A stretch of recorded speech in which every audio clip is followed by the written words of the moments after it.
In the autumn of 1856, authorities in rural Medina County, Ohio, made a discovery so horrific that local newspapers refused to print the full details for nearly 3 decades. What they found buried beneath the Grimsby Home for Displaced Children would challenge everything the community believed about charity, family, and the very nature of evil itself. 23 small graves, unmarked and hastily covered, contained the remains of children who had supposedly been transferred to families out west, children whose names had been carefully erased from all official records. The Grimsby family, pillars of their Methodist community and recipients of state funding for their charitable work, had been operating something far more sinister than an orphanage. Before we continue with the story of the Grimsby family and their house of horrors, if you're fascinated by these dark chapters of American history, make sure to subscribe and hit that notification bell, and let us know in the comments what state you're listening from, because stories like this happen in small towns across our entire nation. The discovery would remain buried in county records for generations, too disturbing for a young nation still finding its moral footing in the tumultuous decade before the Civil War. Medina County in 1856 sat at the crossroads of America's expansion westward, where the old Puritan values of New England collided with the rough pragmatism of frontier life. The county, established just 3 decades earlier, was home to barely 8,000 souls scattered across dense forests and modest farming settlements. Most families struggled to carve out a living from the unforgiving Ohio soil, and the harsh winters regularly claimed lives among the elderly and infirm. The Grimsby Home for Displaced Children stood 3 miles outside the county seat of Medina, accessible only by a narrow dirt road that wound through thick stands of oak and maple. Established in 1851 by Jeremiah and Martha Grimsby, the institution had earned a reputation throughout northeastern Ohio as a beacon of Christian charity. Jeremiah, a tall, severe man with penetrating gray eyes and prematurely white hair, had arrived in Ohio from Vermont with impeccable references from religious leaders. His wife Martha, small and nervous with quick darting movements, rarely spoke above a whisper, but was known for her apparent devotion to the children in their care. The couple's adult son, Caleb Grimsby, assisted in running the orphanage.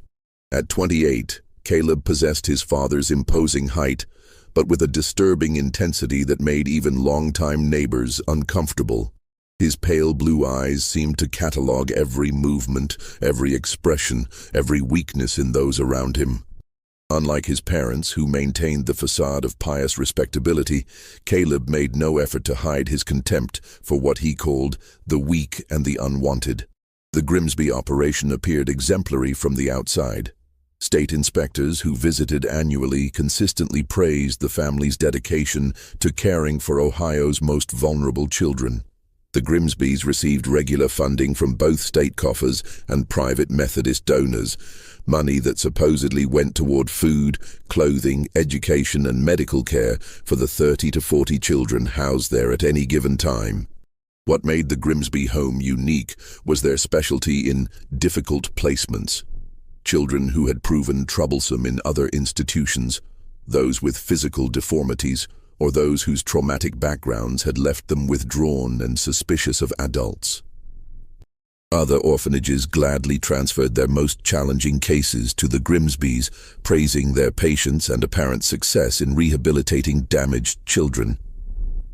The children who arrived at the Grimsby home came from across Ohio and beyond, victims of cholera epidemics that had swept through Cincinnati and Cleveland, survivors of house fires and industrial accidents, and the offspring of families torn apart by poverty or alcoholism. Many arrived with nothing but the clothes on their backs and memories they tried desperately to forget. The Grimsbys seemed to welcome these broken souls with open arms, promising them safety, education, and eventually placement with loving families heading west to claim homestead land. Local residents occasionally noticed the unusual quiet that surrounded the Grimsby property. Unlike other children's institutions where laughter and play could be heard from the road, the Grimsby home maintained an almost funeral silence. When questioned about this, Jeremiah would explain that their children were learning discipline and respect, qualities essential for their future success as productive citizens. The explanation satisfied most inquiries, particularly from those who preferred not to examine too closely the darker corners of their community's charitable work.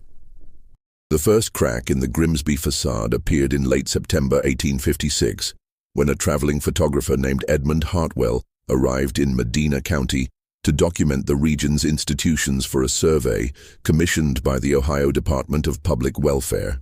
Hartwell, a meticulous man from Cincinnati with a reputation for thoroughness, had already photographed dozens of schools, poorhouses, and orphanages across the state. His photographs would be used to illustrate a comprehensive report on the conditions of Ohio's dependent populations, a progressive effort that placed Ohio at the forefront of social reform. On a crisp Thursday morning, Hartwell loaded his cumbersome camera equipment onto a hired wagon and set out for the Grimsby home. The driver, a local man named Tom Bradshaw, had never actually visited the orphanage despite living in the area for 15 years. "Strange how quiet it always is out there," Bradshaw mentioned as they navigated the rutted road. "My wife says she's never seen the children playing outside, not once in all the years they've been operating." As they approached the property, Hartwell immediately noticed the institutional character of the main building.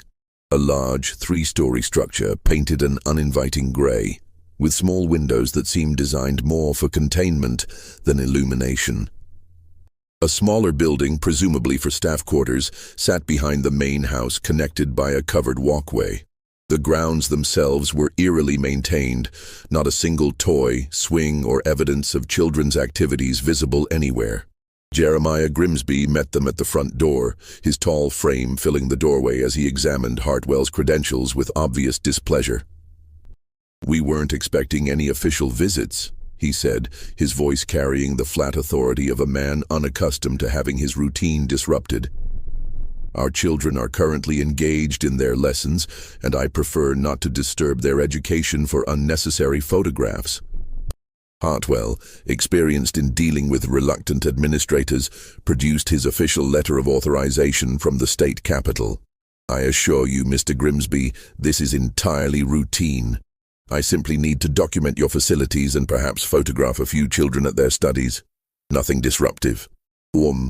The negotiation continued for nearly 20 minutes, during which Hartwell became increasingly aware of the absolute silence emanating from the supposedly occupied building. No footsteps, no voices, no sounds of activity whatsoever. When he commented on this, Martha Grimsby appeared beside her husband, wringing her hands nervously. "Our children are very well disciplined," she whispered. "They know better than to cause disturbances during lesson time." Eventually, Jeremiah relented, but under strict conditions. Hartwell could photograph the main classroom and dining hall, but only when empty. He could not speak to any children directly, and Caleb would escort him throughout the visit to ensure he didn't wander into unauthorized areas. "Some of our children have suffered terrible traumas," Jeremiah explained. "Unexpected encounters with strangers can trigger episodes of hysteria that take days to resolve." The interior of the building struck Hartwell as more prison than orphanage. Long, narrow corridors stretched in both directions from the main entrance, lined with heavy wooden doors that bore no identifying marks or windows. The walls were bare of any decoration. No children's artwork, no cheerful posters. Nothing to suggest this was a place where young people lived and learned. The air carried a strange mixture of pine oil disinfectant and something else. Something organic and unpleasant that Hartwell couldn't quite identify. Caleb Grimsby led him first to the classroom, a large room on the second floor furnished with 30 wooden desks arranged in perfect rows.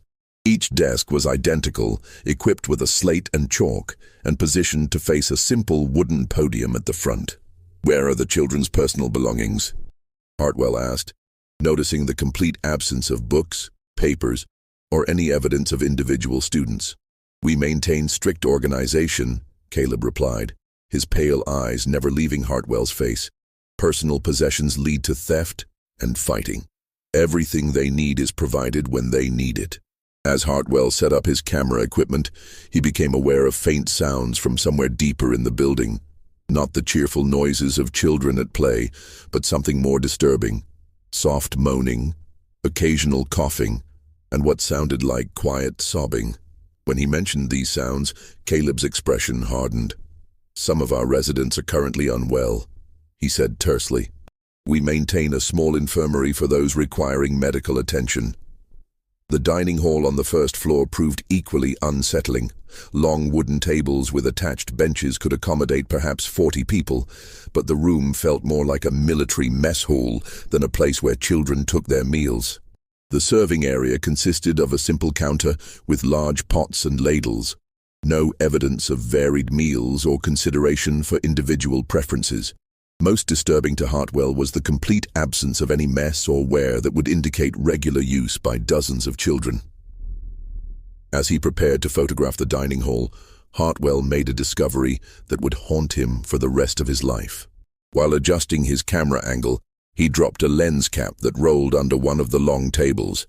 As he bent to retrieve it, his hand encountered something carved into the wooden bench. Small letters scratched into the surface with what must have been a nail or sharp stone. In the dim light filtering through the small windows, he could just make out the words, "Help us." The disturbing encounter at the Grimsby home left Edmund Hartwell deeply unsettled, but it would be 3 weeks before he could act on his suspicions. Upon returning to Cincinnati, he found himself overwhelmed with the mundane tasks of developing photographs and preparing his official report.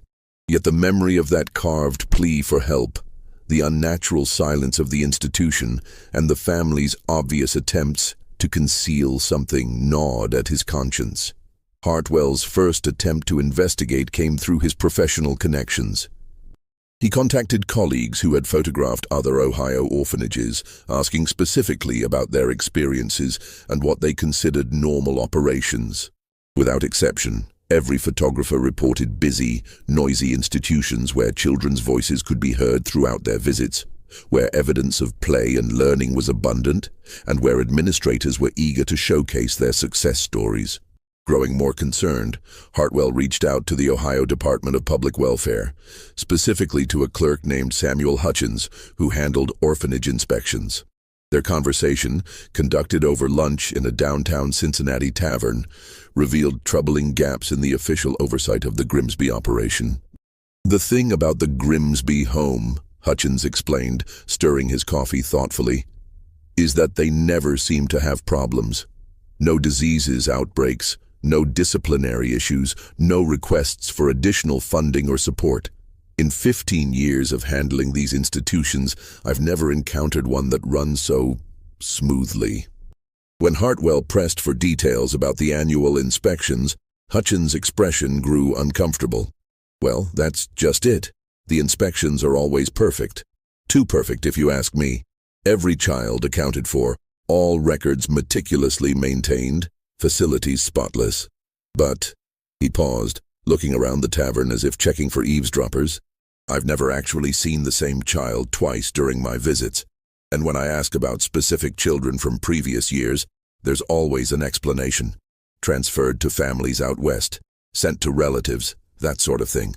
This revelation prompted Hartwell to examine the transfer records more carefully. What he discovered was a pattern so consistent it defied statistical probability. According to official documents, the Grimsby home had successfully placed 127 children with families over the past 5 years, an exceptional success rate that made them the envy of similar institutions across Ohio. However, every single placement was described as being with farming families in territories west of Ohio, locations vague enough to make verification impossible. More disturbing was the complete absence of follow-up correspondence. Other orphanages routinely received letters from placed children or their new families, updates on progress, requests for additional medical or educational records. The Grimsby home's files contained no such correspondence, not a single letter from any of the 127 children they claimed to have successfully placed. Hartwell's investigation began to consume his thoughts and his time. He spent evenings in Cincinnati's public houses, listening to conversations among travelers, teamsters, and merchants who regularly conducted business along the western routes.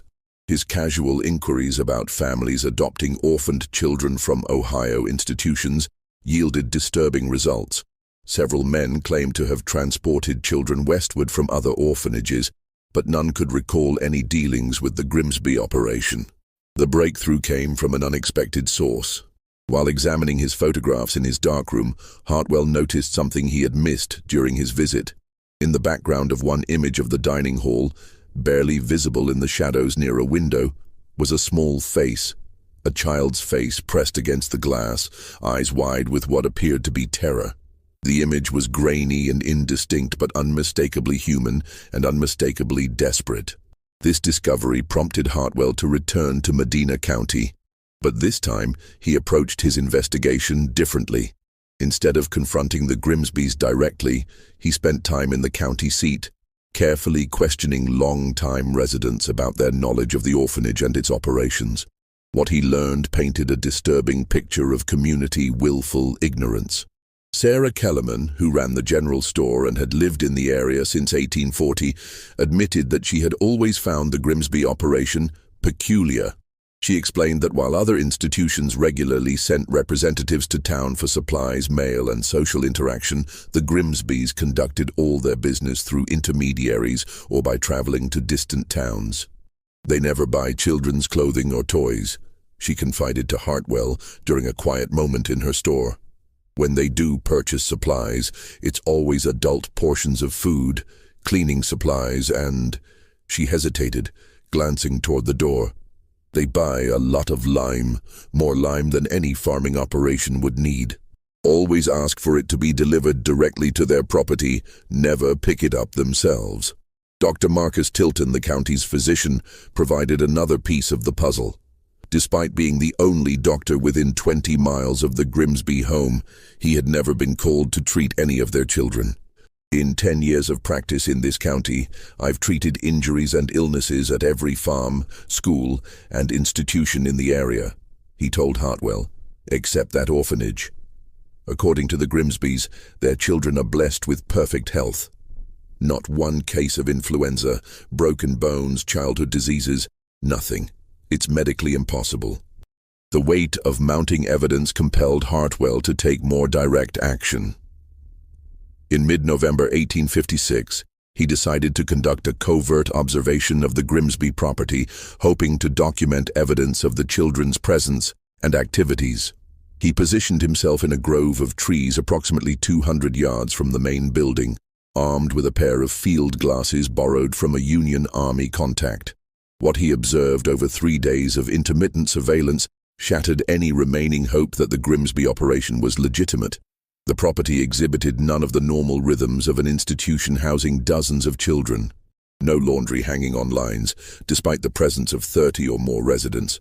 No evidence of meal preparation on the scale necessary to feed so many people. Most disturbing, no children ever appeared outdoors during daylight hours. The only regular activity Hartwell witnessed was deeply troubling. Each evening, just after sunset, Caleb Grimsby would emerge from the main building carrying what appeared to be bundles wrapped in canvas or burlap. These bundles, varying in size but many disturbingly small, were loaded onto a cart and transported to an area behind the staff quarters where the property's boundaries disappeared into dense forest. On his third night of observation, Hartwell witnessed something that convinced him to seek immediate official intervention. Shortly after midnight, he observed lights moving in the wooded area where Caleb regularly transported his mysterious bundles. The lights, lanterns or torches, moved in a systematic pattern, suggesting organized activity rather than casual nighttime work. The activity continued for nearly 2 hours, accompanied by sounds that carried faintly through the still air, the rhythmic striking of tools against earth, the scraping of shovels, and occasional voices too distant to understand, but urgent in tone. Hartwell's decision to contact Sheriff William Bradenton proved more complicated than anticipated.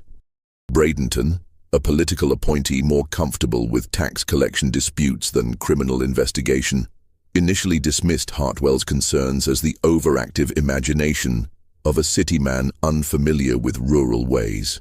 The Grimsbys are respected members of this community, Bradenton insisted during their first meeting. They've been caring for unfortunate children for years without a single complaint. However, Hartwell's persistence, combined with the photographic evidence and documented testimonies from local residents, eventually forced Bradenton to take action. The sheriff's reluctance became more understandable when Hartwell learned that Jeremiah Grimsby had served as chairman of the county committee that had recommended Bradenton for his position 3 years earlier. The investigation that followed revealed the complex web of political and social connections that had protected the Grimsby operation for years. Jeremiah served on the boards of 3 different Methodist churches, contributed generously to local political campaigns, and maintained correspondence with state legislators regarding child welfare policies. His wife, Martha, was a member of various women's charitable organizations, always ready to speak passionately about the family's dedication to caring for society's most vulnerable members. More significantly, the Grimsby home's success in placing children with Western families had made it a source of pride for county officials. State inspectors consistently cited the institution as evidence of Ohio's progressive approach to child welfare, and politicians regularly referenced the Grimsby success rate in speeches about social reform. Any investigation that revealed problems with the operation would reflect poorly on everyone who had endorsed and supported it. Bradenton's compromise solution was to conduct what he termed a thorough but discreet investigation. Rather than arriving with deputies and search warrants, he would pay an unannounced visit to the Grimsby home, ostensibly to discuss routine county business, but actually to observe conditions firsthand. Hartwell would accompany him as a technical advisor, his camera equipment providing a legitimate excuse for documenting any irregularities.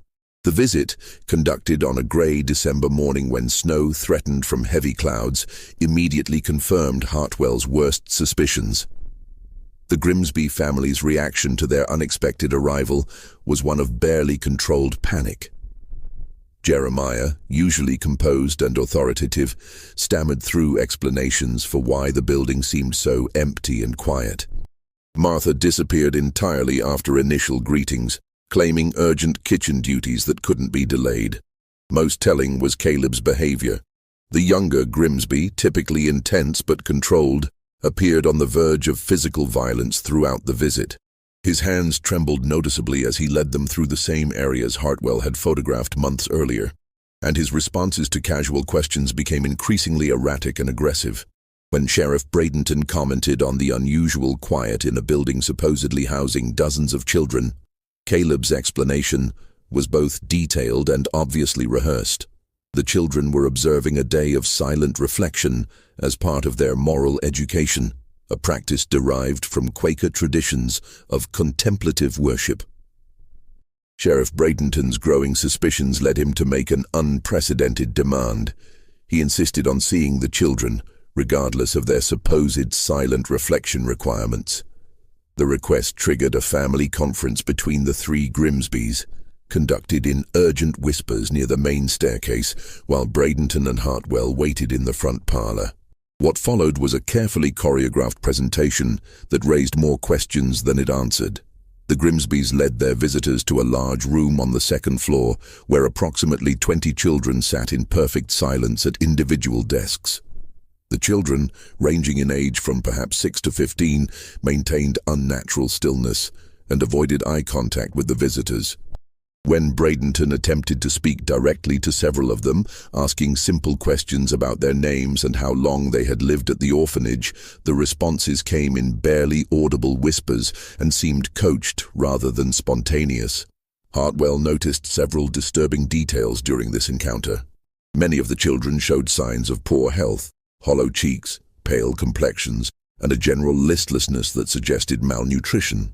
More concerning were the visible injuries several children bore: bandages on arms and hands, healing cuts on faces, and in one case, what appeared to be finger-shaped bruises on a young girl's throat. When he attempted to photograph the group, Jeremiah intervened, claiming that the children were too traumatized by their previous experiences to tolerate being photographed by strangers. The most chilling moment came when a boy of perhaps 10 years old, seated in the back row, made direct eye contact with Hartwell. The child's expression was one of desperate hope, as if recognizing that these visitors represented his only chance for rescue. He began to raise his hand, apparently intending to speak, but Caleb moved swiftly to position himself behind the boy's chair. The child immediately lowered his hand and returned his gaze to his desk, his entire body trembling with what appeared to be terror. As they prepared to leave, Hartwell made a strategic decision that would prove crucial to breaking the case. He deliberately left behind his lens cleaning cloth, providing an excuse to return to the building within the hour. When he knocked on the door, claiming to retrieve his forgotten item, Martha Grimsby answered alone. Jeremiah and Caleb had departed on an urgent errand to town. Martha's demeanor without her male relatives present revealed a woman on the verge of complete psychological collapse. Her hands shook uncontrollably, her speech was rapid and disconnected, and she seemed unable to maintain focus on simple conversation. When Hartwell asked about retrieving his cloth from the classroom, she began to weep, repeatedly apologizing for things she couldn't explain. "It wasn't supposed to be like this," she whispered, glancing fearfully toward the staircase, as if expecting her husband or son to appear. "When we started, Jeremiah said we were helping them. He said the weak ones were suffering and we were ending their suffering. But then it became something else." Before Hartwell could respond to this disturbing confession, the sound of horses approaching sent Martha into a panic. She quickly composed herself, warned Hartwell never to repeat their conversation, and retrieved his cloth from upstairs.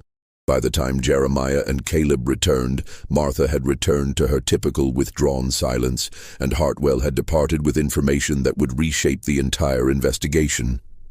The revelation that the Grimsbys were ending suffering rather than caring for children prompted Sheriff Bradenton to seek assistance from the state authorities. However, the political complications surrounding any investigation of such a respected institution meant that outside help would come slowly, if at all. Meanwhile, Hartwell's growing conviction that children were actively being harmed at the Grimsby home made waiting for bureaucratic processes feel unconscionable. Just when we thought we'd seen it all, the horror in Medina County intensifies. If this story is giving you chills, share this video with a friend who loves dark mysteries. Hit that like button to support our content, and don't forget to subscribe to never miss stories like this. Let's discover together what happens next. The decision to conduct a covert nighttime investigation came after Hartwell observed the Grimsby property for a fourth time and witnessed activity that left no doubt about the family's criminal intentions. On the night of December 15, 1856, he watched as Caleb emerged from the main building carrying what was unmistakably a child's body, small, limp, wrapped in canvas, and loaded onto the familiar cart for transport to the wooded area.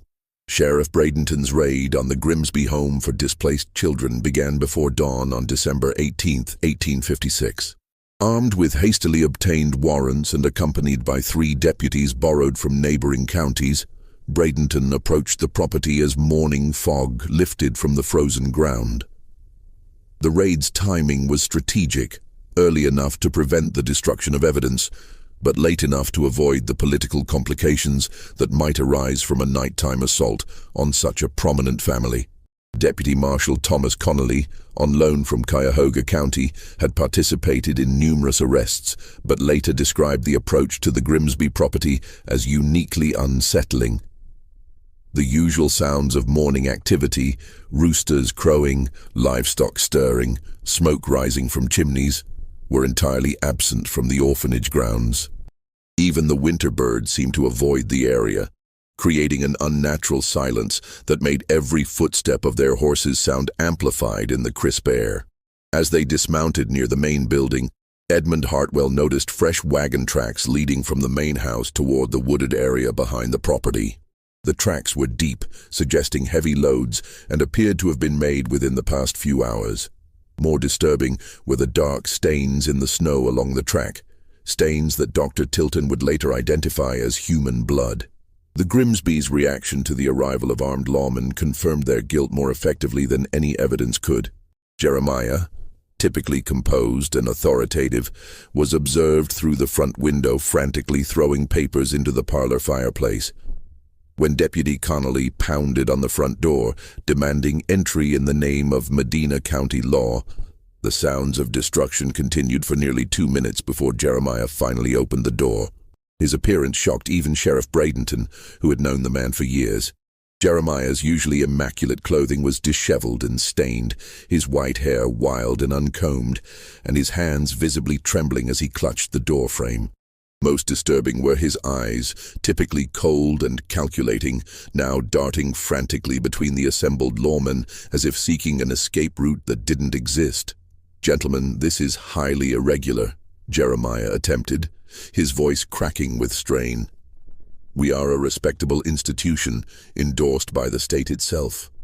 Surely any concerns could be addressed through proper channels rather than this invasion." Sheriff Bradenton pushed past him into the front hallway, immediately noticing the acrid smell of burning paper and the scattered ash around the fireplace. "Jeremiah Grimsby, you are under arrest on suspicion of child abuse, fraud, and murder. Where are Martha and Caleb?" The question triggered a wailing sound from somewhere deeper in the house. Martha's voice, high and keening, calling out phrases that chilled the blood of every man present. "The children in the ground know, they know what we did. God forgive us, they know." Martha was discovered in the kitchen, collapsed on the floor beside an overturned chair, sobbing incoherently while clutching a blood-stained apron to her chest. Her condition was so severe that Dr. Tilton, who had accompanied the raiding party, immediately administered laudanum to prevent her from injuring herself in her hysteria. Between her sobs, she repeatedly confessed to helping them sleep forever and begged forgiveness for following Jeremiah's terrible plan. Most dramatically, Caleb attempted to flee through a rear window on the second floor. Deputy Samuel Pierce, positioned behind the building for precisely this purpose, witnessed the younger Grimsby lowering himself from the window while carrying a heavy canvas bag.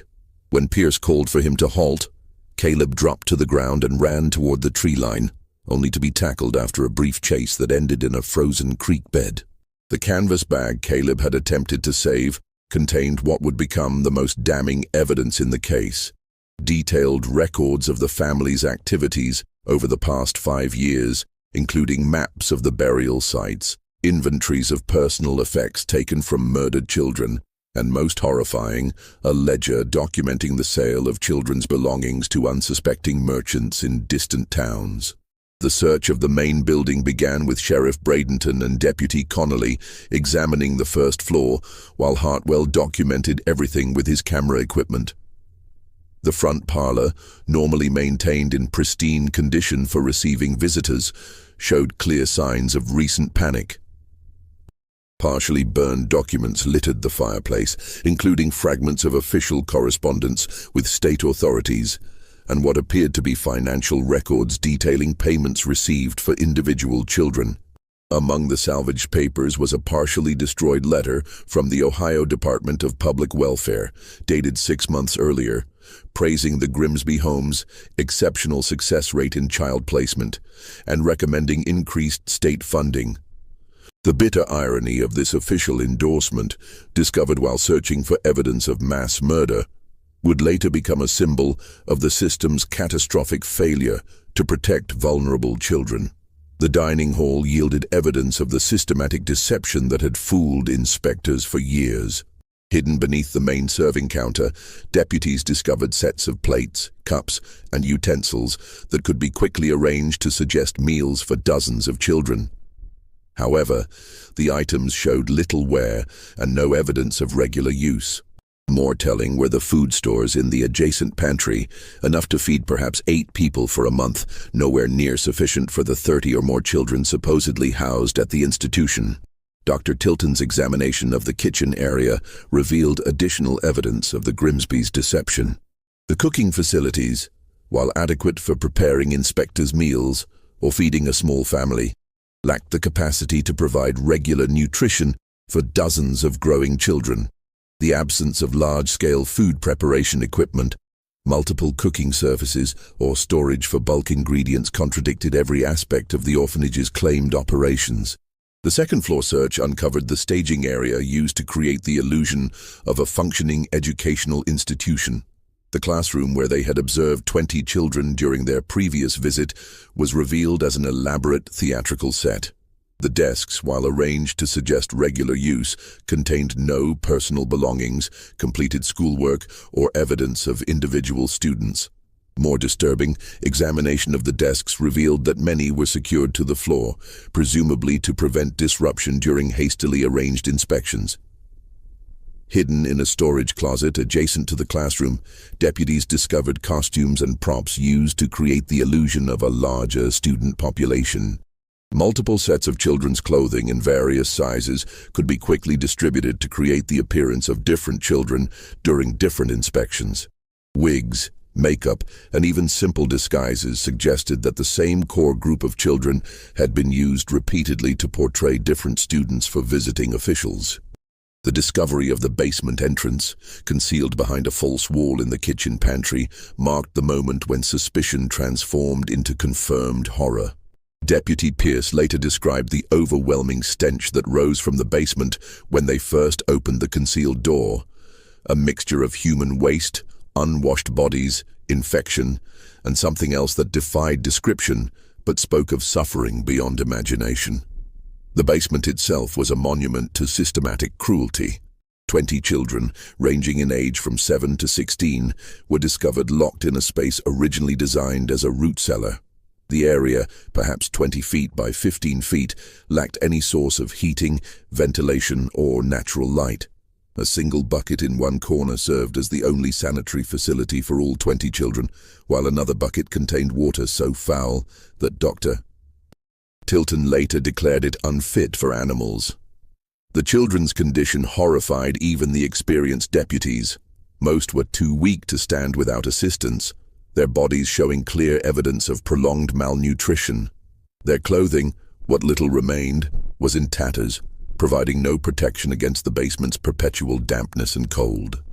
Several children had developed severe infections from untreated wounds, while others showed signs of systematic beating, bruises in various stages of healing, broken bones that had mended improperly, and scars that suggested repeated abuse over months or years. Dr. Tilton's immediate medical assessment revealed the full scope of the horror. These children weren't just neglected, he reported to Sheriff Bradenton while treating the most severe cases. They were being systematically tortured and starved. Several show evidence of deliberate burns, cuts made with sharp instruments, and injuries consistent with repeated beating. What's most disturbing is that the injuries appear to have been inflicted over an extended period. This wasn't sudden violence, but calculated, ongoing torture. Most heartbreaking were the children's reactions to their rescuers. Rather than relief or gratitude, most displayed terror at the appearance of adult men. Several cowered in corners begging not to be hurt, while others seemed catatonic with trauma. A few of the older children attempted to protect younger ones, forming human shields with their weakened bodies. Behavior that spoke of months or years of shared suffering and mutual protection in the face of unimaginable cruelty.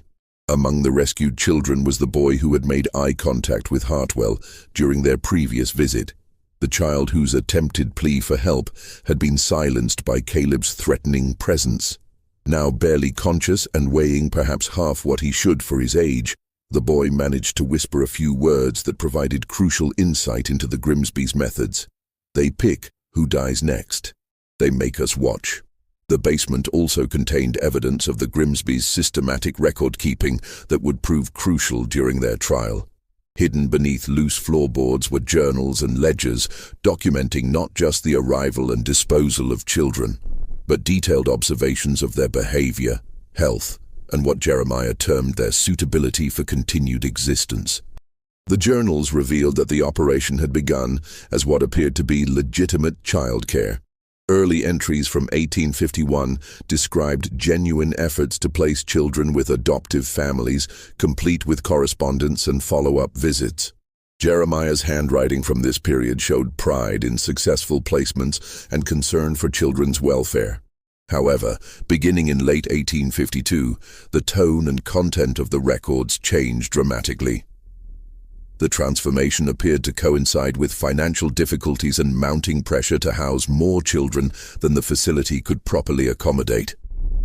Entries began describing children as burdens on resources and unlikely to achieve productive adulthood.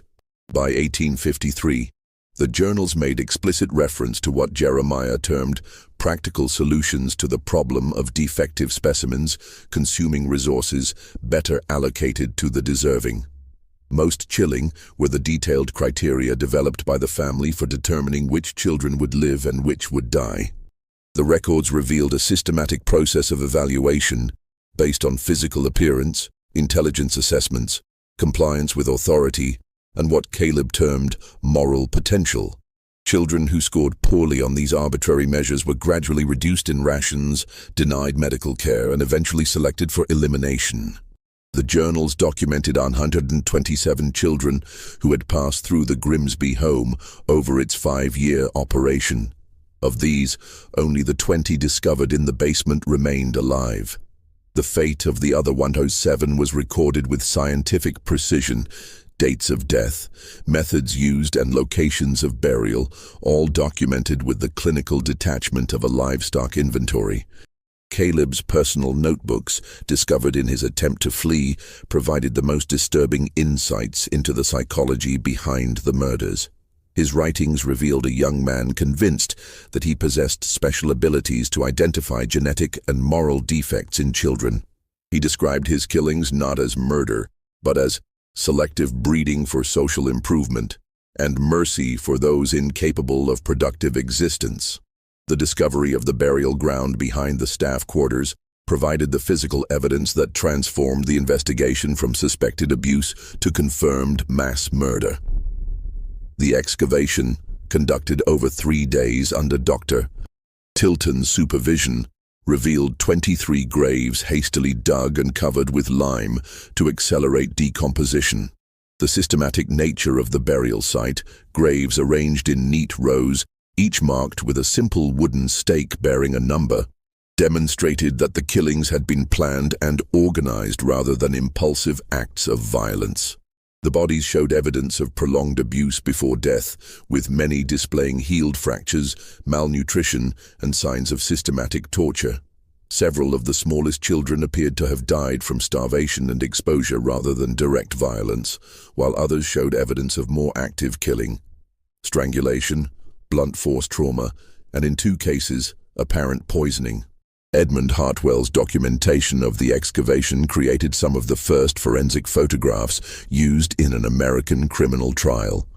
His careful recording of each grave site, the positions of bodies, and the personal effects found with some children provided irrefutable evidence of the systematic nature of the crimes.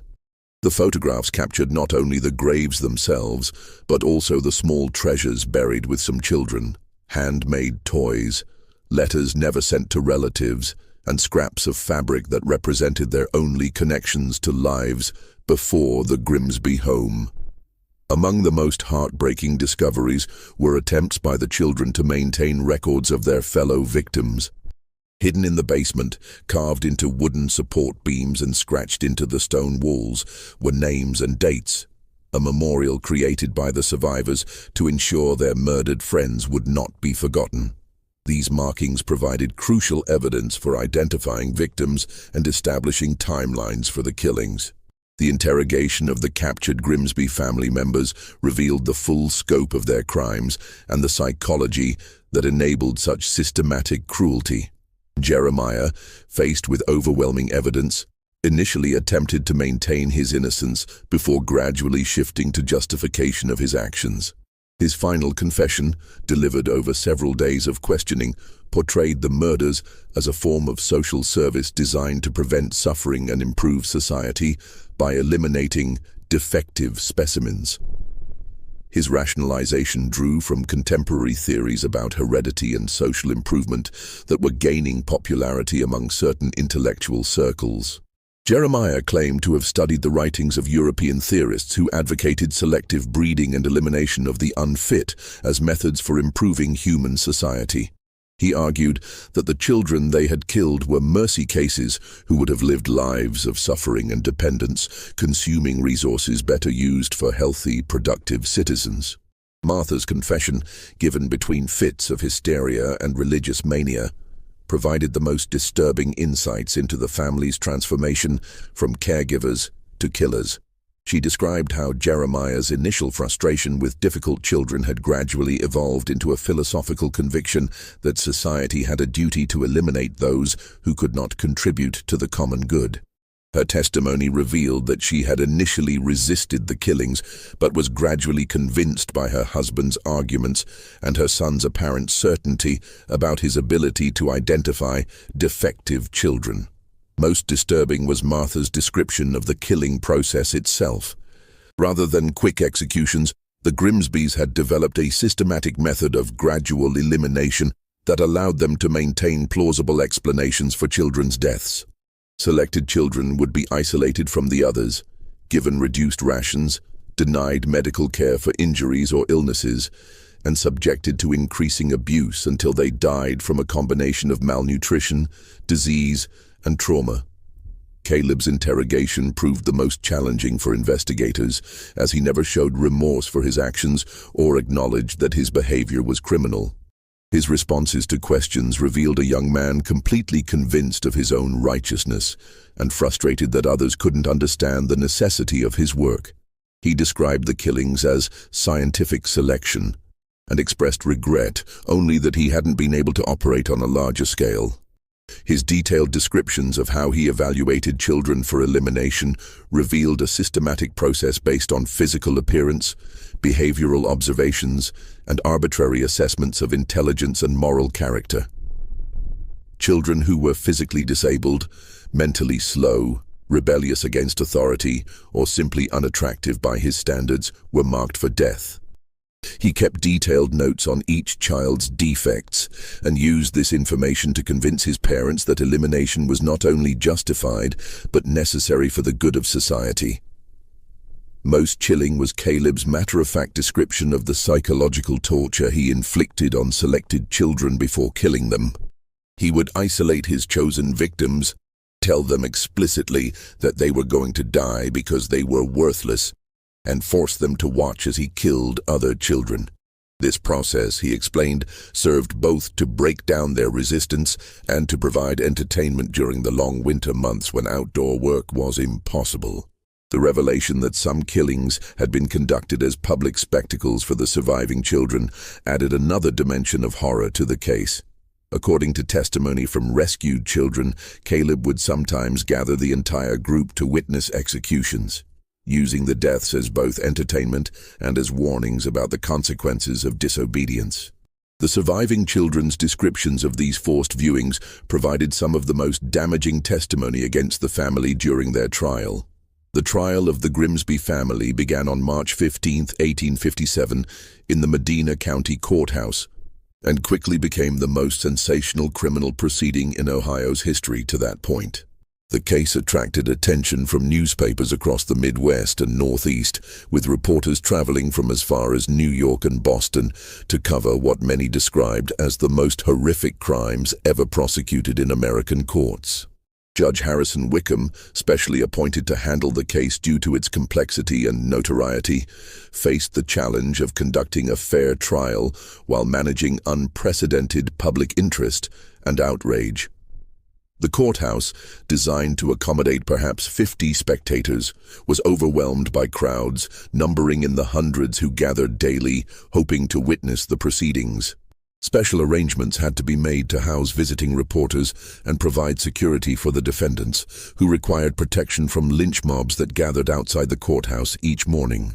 The prosecution, led by District Attorney Samuel Morrison, with assistance from specially appointed prosecutors from the state capitol, faced the challenge of presenting evidence so horrific that some observers questioned whether it could be described in public. The decision to allow Edmund Hartwell's photographs as evidence marked one of the first uses of photographic documentation in an American criminal trial, setting precedents that would influence legal procedures for decades. The photographs themselves proved so disturbing that Judge Wickham ordered the courtroom cleared of women and children before they could be displayed. Even seasoned legal professionals and reporters found the images difficult to view. Photographs of the basement prison, the excavated graves, and the condition of rescued children provided irrefutable documentation of the family's crimes that no amount of testimony could have conveyed as powerfully. Dr. Tilton's medical testimony provided crucial evidence about the systematic nature of the abuse and the deliberate methods used to kill the children. His detailed descriptions of the injuries found on both living and dead children, supported by written medical examinations, demonstrated that the deaths were not accidental or impulsive, but the result of calculated torture designed to inflict maximum suffering over extended periods. The testimony of the rescued children proved to be the most emotionally powerful evidence presented during the trial. Several of the older survivors, despite their trauma, were able to provide detailed accounts of life in the Grimsby basement and witness testimony about specific killings they had been forced to observe. Their descriptions of the family's methods, the psychological torture inflicted on victims, and the systematic nature of the selection process provided the prosecution with evidence that corroborated the physical findings and documentary evidence. One of the most compelling witnesses was Margaret Henley, a 13-year-old girl who had survived nearly 2 years in the Grimsby basement. Despite her ordeal, Margaret possessed remarkable composure and clarity in describing the horrors she had witnessed. Her testimony about watching younger children die from starvation and abuse, delivered in a clear, steady voice that contrasted sharply with her emaciated appearance, reduced many courtroom observers to tears. Margaret's description of Caleb's selection process proved particularly damaging to the defense. She testified that he would regularly examine the children like livestock, checking their teeth, observing their behavior, and making notes in his journals about their fitness for continued existence. Children who showed signs of illness, disability, or defiance were marked for elimination through a process that could take weeks or months of gradual starvation and increasing abuse. The defense strategy, hampered by the overwhelming evidence against their clients, focused primarily on claims of mental incompetence and religious delusion. Jeremiah's attorney, William Henderson from Cleveland, argued that his client had been driven to madness by the overwhelming burden of caring for society's most damaged children. The stress of operating an underfunded institution, combined with exposure to the traumatic histories of his charges, had allegedly caused a mental breakdown that rendered him incapable of distinguishing right from wrong. Martha's defense, conducted by attorney James Patterson, relied heavily on claims of feminine weakness and domination by her male relatives. Patterson argued that Martha had been psychologically controlled by her husband and son, lacking the mental capacity to resist their influence or understand the criminal nature of their actions. Her apparent mental collapse during and after the arrest was presented as evidence of her fundamental inability to participate meaningfully in the planning or execution of the crimes. Caleb's defense proved the most challenging, as his detailed records and unrepentant attitude made claims of insanity difficult to support. His attorney, Robert Chase, attempted to argue that his client's actions, while extreme, were based on legitimate scientific theories about social improvement and selective breeding that were gaining acceptance among intellectual circles. This approach backfired when the prosecution demonstrated that Caleb's methods bore no resemblance to any legitimate scientific theory and were motivated by sadistic pleasure rather than social philosophy. The prosecution's presentation of the documentary evidence found in Caleb's notebooks proved devastating to this defense strategy. His detailed descriptions of the pleasure he derived from torturing and killing children, combined with his elaborate fantasies about expanding his work to larger populations, demonstrated clearly that his actions were motivated by sadistic impulses rather than any coherent social theory. The trial's most dramatic moment came when the prosecution presented Caleb's own words, describing his ultimate goals for his selective breeding program. In writings discovered in his personal effects, he had outlined plans for establishing similar institutions across Ohio and eventually throughout the Midwest, creating a network of facilities that would systematically eliminate children deemed unfit for productive existence. His vision included detailed organizational charts, funding proposals, and recruitment strategies for like-minded individuals who could assist in implementing his program on a national scale. The jury's deliberation lasted less than 4 hours, a remarkably short time for a case of such complexity. Their unanimous verdict found all 3 defendants guilty on multiple counts of murder, with additional convictions for fraud, child abuse, and conspiracy. The speed of their decision reflected the overwhelming nature of the evidence and the community's outrage at the defendants' crimes. The sentencing phase revealed the era's different standards for male and female culpability. Judge Wickham sentenced both Jeremiah and Caleb to death by hanging, declaring that their crimes represented such a fundamental violation of civilized society that no other punishment could serve justice. Martha, deemed mentally incompetent and influenced by her male relatives, received life imprisonment, a sentence that reflected contemporary beliefs about women's limited capacity for independent moral action. Jeremiah's execution on September 12, 1857, drew thousands of spectators to Columbus, where public hangings regularly attracted large crowds. His final statement, delivered from the gallows, attempted once more to justify his actions as necessary social reform. "Future generations will understand that we were pioneers in improving the human condition," he declared. "The weak must be culled so that the strong may flourish. Our only error was in being born before our time." Caleb's execution, conducted the same day, provided a stark contrast to his father's attempt at philosophical justification. His final words revealed the true nature of his motivation. "I regret only that I was stopped before completing my work. The pleasure I derived from their suffering was worth any punishment you might impose." These words, reported in newspapers across the nation, helped establish the case as a landmark example of what would later be recognized as serial killing, motivated by sadistic pleasure rather than any rational purpose. Martha's imprisonment proved brief, as her mental condition deteriorated rapidly in the Ohio State Prison for Women. According to prison records, she spent her days alternating between periods of catatonic silence and violent episodes during which she would scream about the children in the ground and beg forgiveness from voices only she could hear. She died in 1863, officially from pneumonia, though prison physicians noted that she had essentially wasted away from an inability to eat or care for herself. The 20 children rescued from the Grimsby basement required months of medical treatment and psychological care before they could be placed in legitimate orphanages or with foster families. Dr. Tilton's detailed medical records documented their recovery process, providing some of the earliest systematic observations of trauma recovery in children. Several never fully recovered from their ordeal, carrying physical disabilities and emotional scars throughout their lives. Margaret Henley, the 13-year-old whose testimony had been so crucial during the trial, eventually recovered sufficiently to be placed with a farming family in western Ohio. She lived to adulthood, married, and had children of her own.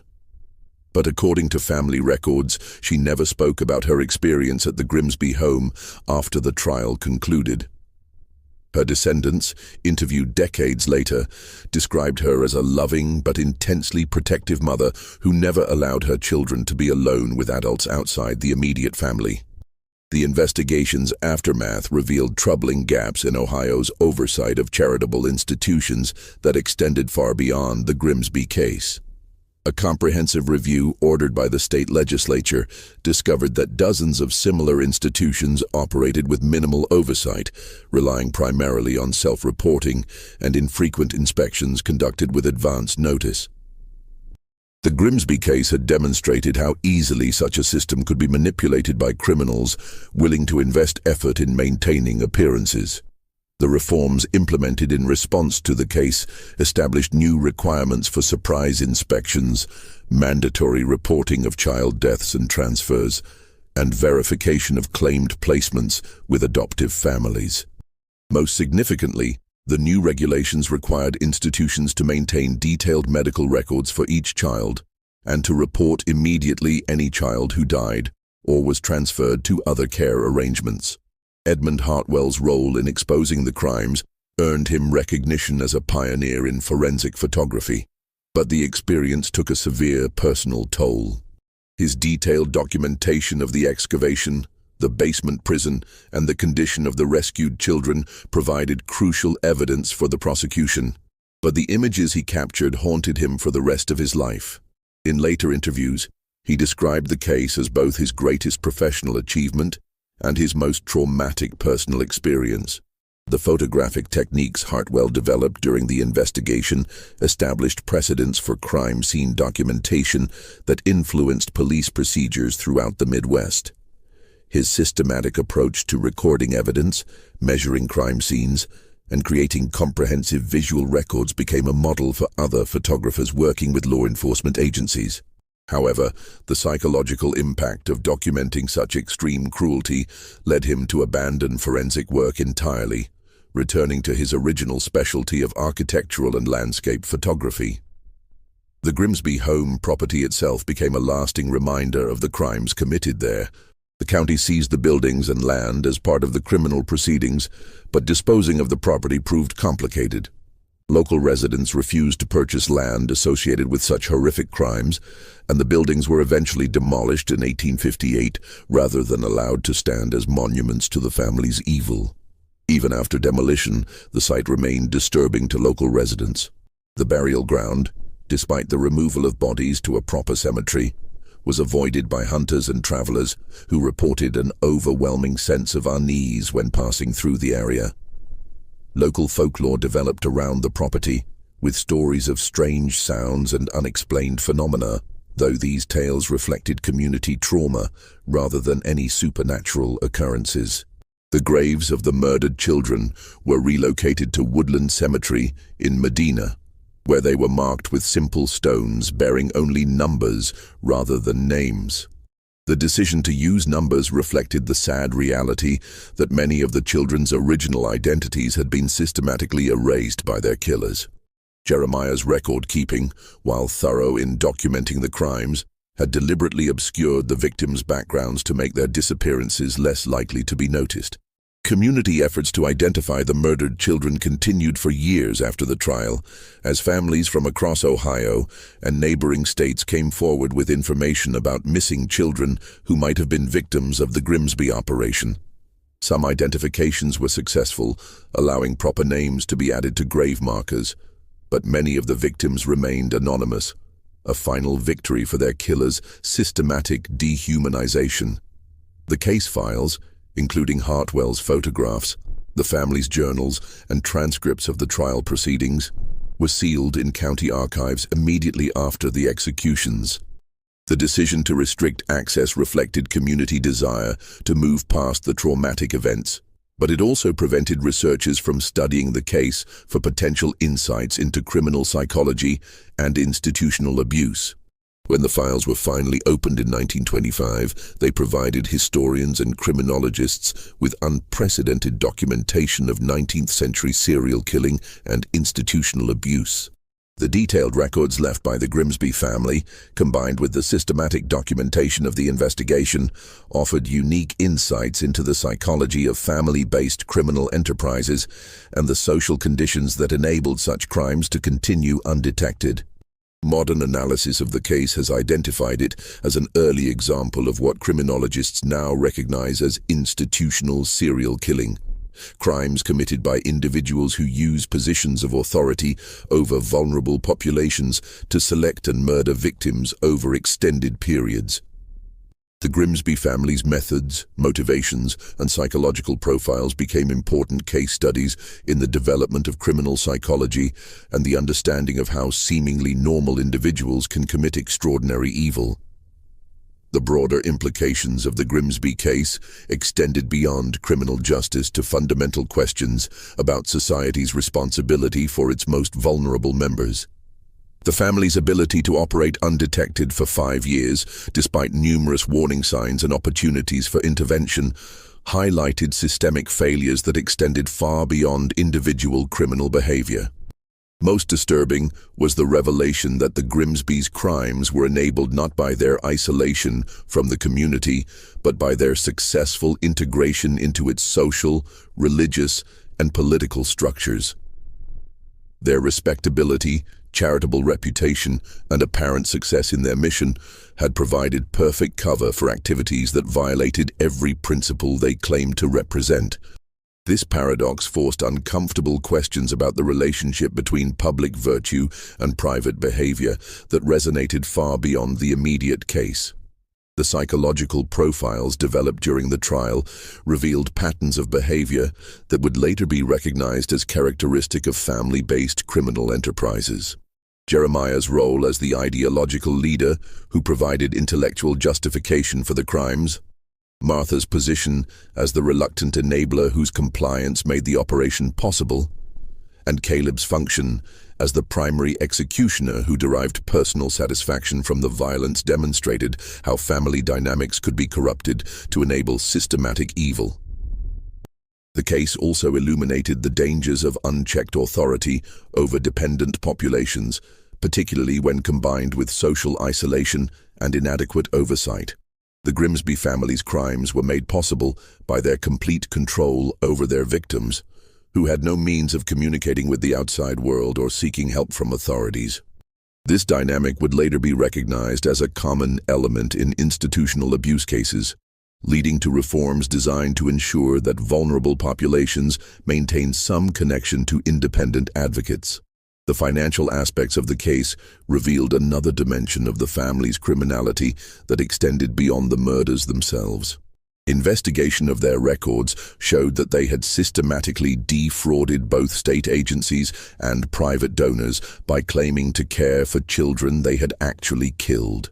The money intended to provide food, clothing, medical care, and education for dozens of children had instead been diverted to support the family's lifestyle and fund their criminal activities. More disturbing was the discovery that the Grimsbys had sold personal belongings taken from murdered children to merchants in distant towns, creating a secondary revenue stream from their crimes. Clothing, jewelry, toys, and other possessions were systematically collected from victims and sold as far away as Cincinnati and Pittsburgh, ensuring that evidence of the crimes was scattered beyond the reach of local investigators.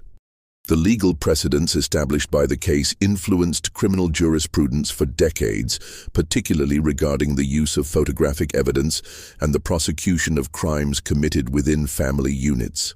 The court's decision to admit Hartwell's photographs as evidence helped establish photography as a legitimate tool for documenting criminal activity, while the prosecution's success in securing convictions against all 3 family members demonstrated that domestic relationships did not provide immunity from criminal responsibility. The case also contributed to evolving understanding of criminal conspiracy and the legal responsibility of individuals who enable crimes committed by others. Martha Grimsby's conviction, despite her apparent mental instability and claims of coercion, established important precedents regarding the criminal liability of those who facilitate crimes through passive cooperation or willful ignorance. Educational institutions began incorporating the Grimsby case into curricula for training social workers, institutional administrators, and government inspectors. The systematic failures that enabled the crimes to continue provided powerful lessons about the importance of thorough oversight, independent verification of institutional claims, and the need for vulnerable populations to maintain connections with advocates outside their immediate care arrangements. Religious communities across Ohio and beyond grappled with the implications of crimes committed by individuals who had successfully portrayed themselves as devout Christians engaged in charitable work. The case forced uncomfortable examinations of how religious authority and charitable reputation could be manipulated to provide cover for criminal activity, leading to calls for increased transparency and accountability in religiously affiliated institutions. The impact on child welfare policy extended far beyond Ohio's borders, as other states examined their own oversight systems in light of the Grimsby revelations. The case became a catalyst for nationwide reforms in institutional regulation, inspection procedures, and record-keeping requirements that improved protection for vulnerable children throughout the United States. Perhaps most importantly, the Grimsby case served as an early warning about the potential for evil to disguise itself as virtue, and the dangers of assuming that charitable intentions automatically produce charitable outcomes. The detailed documentation of how a respected family could systematically murder the children entrusted to their care provided a sobering reminder that society's most vulnerable members are often at greatest risk from those who claim to protect them. This mystery shows us how easily evil can disguise itself as charity, and how society's most vulnerable members often pay the price for our willingness to trust without verifying. The Grimsby family's crimes were enabled not by their isolation from their community, but by their successful integration into it. A reminder that the greatest horrors often hide behind the most respectable facades. The systematic nature of their crimes, the calculated cruelty of their methods, and the complete absence of remorse they displayed forces us to confront uncomfortable truths about human nature and the capacity for evil that exists even in those we trust most. What do you think of this story? Do you believe everything was revealed? Could such systematic evil exist in our own communities today, hidden behind facades of respectability and charity? Leave your comment below. If you enjoyed this tale and want more horror stories like this, subscribe, hit the notification bell, and share with someone who loves mysteries. See you in the next video.